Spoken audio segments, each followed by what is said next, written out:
It is probably unfathomable in this era of media with the constant quote of fake news that there was a time that mainstream journalists were trusted figures. Not only were they trusted by their viewers, but they were able to sway public opinion. Walter Cronkite was one of those iconic journalists.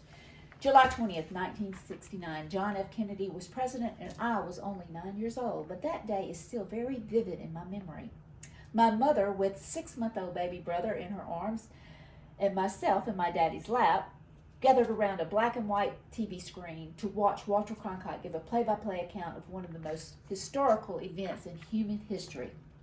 I know you might be thinking, well, that's over 50 years ago. How can you remember that? As unrealistic as it may seem, that Cronkite's demeanor is etched in my memory. When he said so enthusiastically, "Man on the moon," and then he took his glasses off and he said, "Whew, boy," I felt his emotion. I felt as though he knew how I felt at that moment. I didn't have a clue of his significance at that young age, of course, but today, looking back, Cronkite became an innovator of what non-biased TV journalism was, and his influence through his journalism is unsurpassed today. As the anchor of the CBS Evening News, he came into our living rooms for almost 2 decades. We watched for a solid 30 minutes as he spoke with authority on the events of the day. And until that broadcast was over, we didn't sit down for supper. And that's the way it is, my mother would say, if we would even ask to eat any sooner. She would say it not just to lay down the rule of the house, but to reflect on the catchphrase that Cronkite would use at the end of each of his broadcasts, followed by that day's date.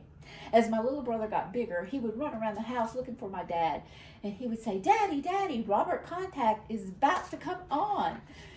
Yes, I still tease him to this day, but back then, even as a child, he knew Cronkite's significance in our home. Through the 19 years that Cronkite anchored CBS News, I listened and learned of the space program, the assassinations of Robert and JFK, Martin Luther King Jr., the Watergate trials, and Vietnam War. If Cronkite said it, you darn well knew that it was factual. So be it. That's what America believed. When the American people were polled on the most trusted public figure in America, Cronkite was always at the top of the vote. Even today, ask Siri, and there's no dispute, Cronkite's name comes up. When questioned by interviews how he held the trusted status, he always reiterated that he reported facts, refusing to allow personal beliefs to affect his job. This is still reflected on today.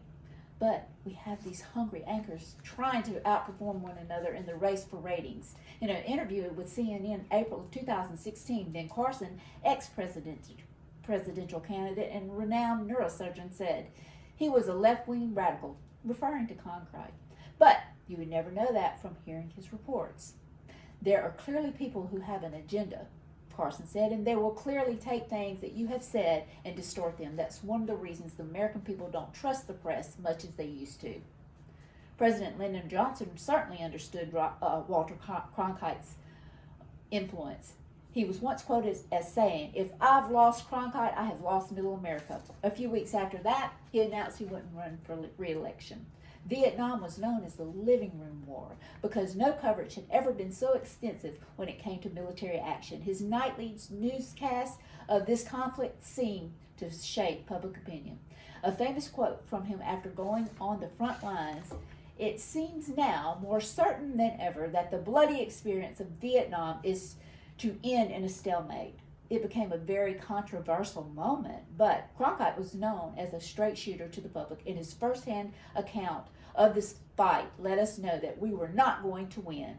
It was the only time that he broke his personal vow against working his opinion into his report. We lost an icon on July the 3rd, 2009, leaving behind a legacy. In conclusion, the art of reporting, he evolved, but the non-opinionated factual reporting that I grew up with from Walter Cronkite will always be unforgettable. Today's multi-outlets of 24-hour news available at one touch of a finger cannot compare to this single journalist that had so much impact on the public consciousness. As I bask in the memory of my childhood, I am thankful for the experience of that era and the way it is. That's the way it is on this day, 2014.